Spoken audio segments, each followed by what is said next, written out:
আসসালামু আলাইকুম। সংবাদে আপনাদের সবাইকে স্বাগত জানাচ্ছি। আমি ফিরোজ তোহা। শুরুতেই আরবে কেবলস সংবাদ শিরোনাম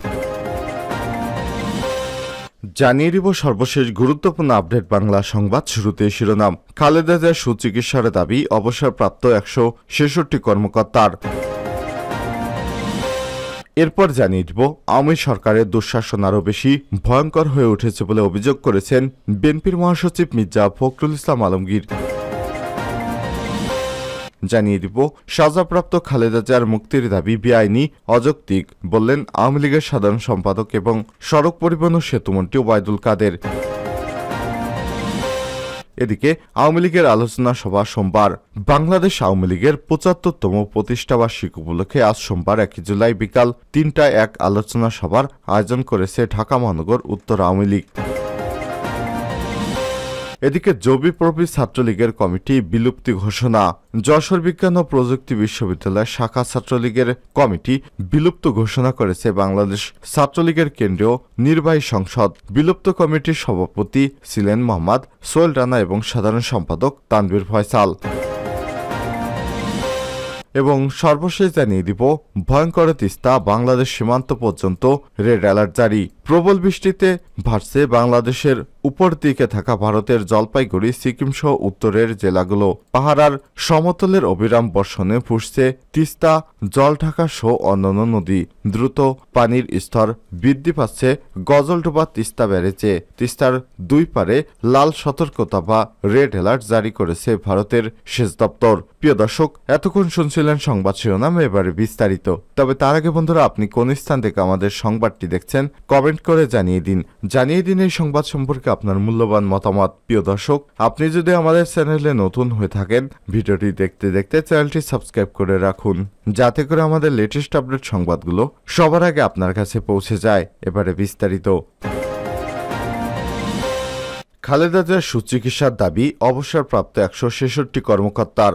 বিএনপির চেয়ারপারসন এবং সাবেক প্রধানমন্ত্রী বেগম খালেদা জিয়ার শারীরিক অবস্থার অবনতির গভীর উদ্বেগ এবং শঙ্কা প্রকাশ করে সুচিকিৎসার জন্য অবিলম্বে তাকে বিদেশে পাঠাতে সরকারের প্রতি আবেদন জানিয়েছেন অবসরপ্রাপ্ত 166 জন সরকারি কর্মকর্তা। রোববার বিকেলে এক যৌথ বিবৃতিতে এই আবেদন করেন তারা। বিবৃতিতে বলা হয়, বেগম খালেদা জিয়ার চিকিৎসার জন্য দেশের বিশেষজ্ঞ চিকিৎসকদের নিয়ে মেডিকেল টিম বারবার জানিয়ে আসছে যে তার বয়স এবং অসুস্থতার যে জটিল অবস্থা, তাতে যে ধরনের চিকিৎসার প্রয়োজন তাকে সে ধরনের চিকিৎসা দেওয়া হচ্ছে না। তার এমন সংকটাপন্ন পরিস্থিতিতে আধুনিক যন্ত্রপাতি সংবলিত যে কোনো সুবিধা প্রয়োজন তা দেশে নেই। মেডিকেল বোর্ড আরও বলছে যে তার বর্তমান শারীরিক অবস্থা খুবই নাজুক, ঝুঁকিপূর্ণ, জটিল এবং সংকটাপন্ন। এ সময় তিনি জীবন মৃত্যু সন্ধিক্ষণে। ফলে বেগম খালেদা জিয়াকে সুস্থ করে তুলতে হলে, তার জীবন বাঁচাতে হলে দেশের বিভিন্ন মেডিকেল সেন্টারে নিয়ে যথাযথ চিকিৎসার কোনো বিকল্প নেই। দেশের প্রতিটি নাগরিকের মতে সাংবিধানিক অধিকার অনুসারে তার বিদেশে যথাযথ চিকিৎসা পাওয়ার অধিকার রয়েছে। বিবৃতিতে খালেদা জিয়ার বর্তমান সংকটপূর্ণ শারীরিক অসুস্থতায় বিদেশে উন্নত চিকিৎসার সুযোগ রাজনৈতিক ঘেরাটোপে বন্দী রেখে তার চিকিৎসার আবেদনকে আইনের দোহাই দিয়ে প্রত্যাখ্যান না করে সকল সংকীর্ণতার ঊর্ধ্বে উঠে তার জীবন মৃত্যুর এই জটিল সন্ধিক্ষণে সম্পূর্ণ মানবিক কারণে বিবেচনায় নিয়ে মেডিকেল টিমের পরামর্শ অনুযায়ী উন্নত চিকিৎসার জন্য বিদেশে যার অনুমতি প্রদানের জন্য সরকারের প্রতি উদাত্ত আহ্বান জানান তারা। বিবৃতিদাতারা হলেন এস.এম.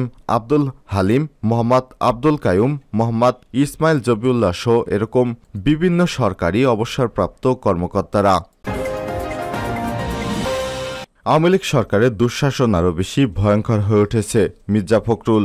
বিএনপির মহাসচিব মির্জা ফখরুল ইসলাম আলমগীর বলেছেন, 7 জানুয়ারি ডামি নির্বাচনের পর কর্তৃত্ববাদী আওয়ামী লীগ সরকার তাদের দুঃশাসন চালাতে আরও বেশি ভয়ঙ্কর হয়ে উঠেছে। তবে এই রুদ্ধশ্বাসকর পরিস্থিতির অবসান ঘটাতে সংগ্রামী জনগণ ঐক্যবদ্ধভাবে আন্দোলন সংগ্রাম চালিয়ে যেতে দৃঢ়প্রতিজ্ঞ।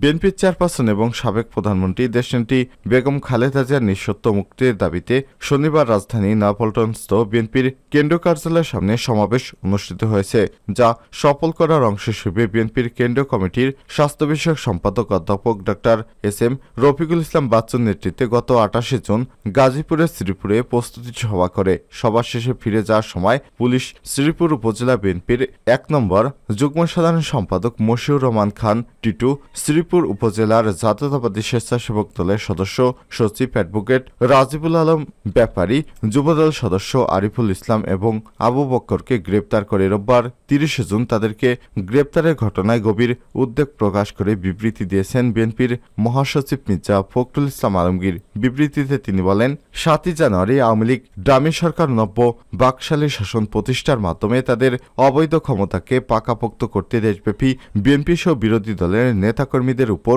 অবর্ণনীয় জুলুম নির্যাতন অব্যাহত রেখেছে। সেটিরই ধারাবাহিকতায় শান্তিপূর্ণ প্রস্তুতি সভা শেষে পুলিশ কর্তৃক গাজীপুরের শ্রীপুর উপজেলার নেতাদের গ্রেপ্তার এবং তাদেরকে কারাগারে পাঠানো হয়েছে। এ সময় তিনি আরো বলেন, দেশের মানুষ নিত্যপণ্যের মূল্যের ঊর্ধ্বগতিতে যখন দিশাহারা, তখন দখলদার আওয়ামী লীগ সরকার বিএনপি সহ বিরোধী দলের বিভিন্ন পর্যায়ের নেতৃত্ববৃন্দকে গ্রেপ্তারের মাধ্যমে কারারন্তিন অমানবিক খেলায় বেপরোয়া হয়ে উঠেছে। ক্ষমতাসীনদের নির্মম আচরণ, দৌরাত্ম্য এবং দাপটে মানুষ এখন উদ্বেগ এবং উৎকণ্ঠার মধ্যে দিন পার করছে। ফ্যাসিস্ট আওয়ামী লীগ সরকার তাদের সকল অপকর্মকে আড়াল করতে সরকারি জুলুমের মাত্রা বৃদ্ধি করেছে। অপরাধ না করেও নিত্য নতুন মিথ্যা মামলায় আসামি হওয়া, গ্রেপ্তার হওয়া এবং কারাবাসে যা এখন নিয়মে পরিণত হয়েছে। 7 জানুয়ারি ডামি নির্বাচনের পর কর্তৃত্ববাদী আওয়ামী লীগ সরকার তাদের দুঃশাসন চালাতে আরও বেশি ভয়ঙ্কর হয়ে উঠেছে। তবে এই রুদ্ধদ্বার পরিস্থিতির অবসান ঘটাতে সংগ্রামী জনগণ ঐক্যবদ্ধভাবে আন্দোলন সংগ্রাম চালিয়ে যেতে দৃঢ়প্রতিজ্ঞ। বিএনপির মহাসচিবের বিবৃতি অবিলম্বে উল্লেখিত নেতাদের নিঃশর্ত মুক্তি এবং তাদের বিরুদ্ধে দায়েরকৃত মিথ্যা মামলা প্রত্যাহারের জোর আহ্বান জানান। সাজাপ্রাপ্ত খালেদা জিয়ার মুক্তির দাবি বেআইনি, অযৌক্তিক ওবায়দুল কাদের। বিএনপি চেয়ারপারসন বেগম খালেদা জিয়ার মুক্তির দাবি বেআইনি, অযাচিত, অযৌক্তিক বলে মন্তব্য করেছেন আওয়ামী লীগের সাধারণ সম্পাদক এবং সড়ক পরিবহন ও সেতুমন্ত্রী ওবায়দুল কাদের। তিনি বলেন, এ দাবি গণতান্ত্রিক সরকার মানতে পারে না।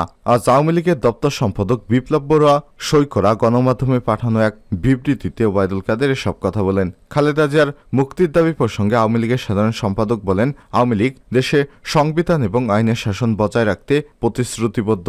কোনো প্রকার বেআইনি এবং অযাচিত, অযৌক্তিক দাবি গণতান্ত্রিক সরকার মানতে পারে না। আওয়ামী লীগের নেতাকর্মীরা অতীতের মতো আন্দোলনের নামে যে কোনো সন্ত্রাস এবং নৈরাজ্য সৃষ্টিকারী বিএনপিকে প্রতিহত করবে। ফৌজদারি অপরাধে দণ্ডপ্রাপ্ত কোনো ব্যক্তির মুক্তভাবে চিকিৎসা সেবা গ্রহণের কোনো নজির পৃথিবীতে কোথাও নেই মন্তব্য করে ওবায়দুল কাদের বলেন, বিএনপি কয়েক বছর ধরে আইনগত পদ্ধতি ছাড়াই খালেদা জিয়ার মুক্তির দাবি করছে। এমনকি খালেদা জিয়ার শারীরিক অবস্থা নিয়ে গুজব ছড়িয়ে যাচ্ছে, যেগুলোতে আমরা কান দেই না।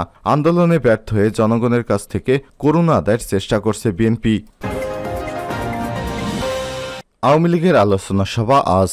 বাংলাদেশ আওয়ামী লীগের ৭৫তম প্রতিষ্ঠাবার্ষিকী উপলক্ষে সোমবার 1 জুলাই বিকাল 3টায় এক আলোচনা সভার আয়োজন করা হয়েছে। ঢাকা মহানগর উত্তর আওয়ামী লীগ এটি আয়োজন করেছে। আজ গণমাধ্যমে পাঠানো এক বিজ্ঞপ্তিতে সব তথ্য জানা গেছে। সড়ক পরিবহন ও সেতু মন্ত্রণালয়ের সিনিয়র তথ্য অফিসার শেখ ওয়ালিদ ফয়েজ এসব তথ্য জানায়। এতে বলা হয়েছে, বাংলাদেশ আওয়ামী লীগের ৭৫তম প্লাটিনাম জয়ন্তী প্রতিষ্ঠাবার্ষিকী উপলক্ষে ঢাকা মহানগর উত্তর আওয়ামী লীগের উদ্যোগে এক আলোচনা সভার আয়োজন করা হয়েছে।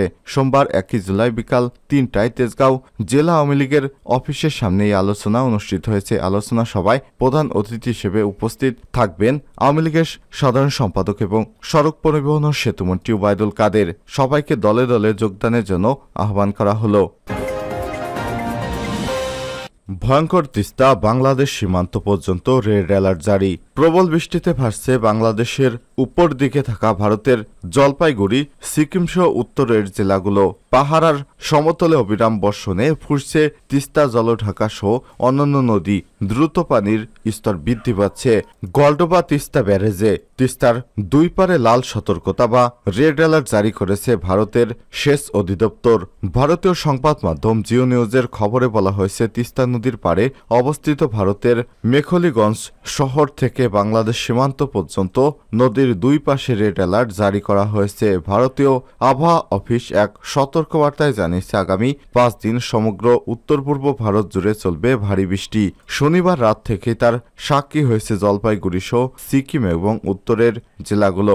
অবিরাম বৃষ্টিতে একদিনে যেমন পাহাড় থেকে নেমে আসছে বিশাল জলস্রোত, সেই সঙ্গে যুক্ত হচ্ছে সমতলের বৃষ্টি। হঠাৎ করে এই ভারী বর্ষণে কার্যত ভয়ঙ্কর মূর্তি ধারণ করেছে তিস্তা জলঢাকা তোরসা ডুয়ার্সের বুক চিরে বয়ে যাওয়া লিজ খিস নেওয়ার মতো খরস্রোতা নদীগুলো। তিস্তা পরবর্তী গজলডোবা তিস্তা ব্যারেজ এলাকায় রেড অ্যালার্ট জারির পাশাপাশি হলুদ সংকেত দেখানো হয়েছে অন্য নদীগুলোতে।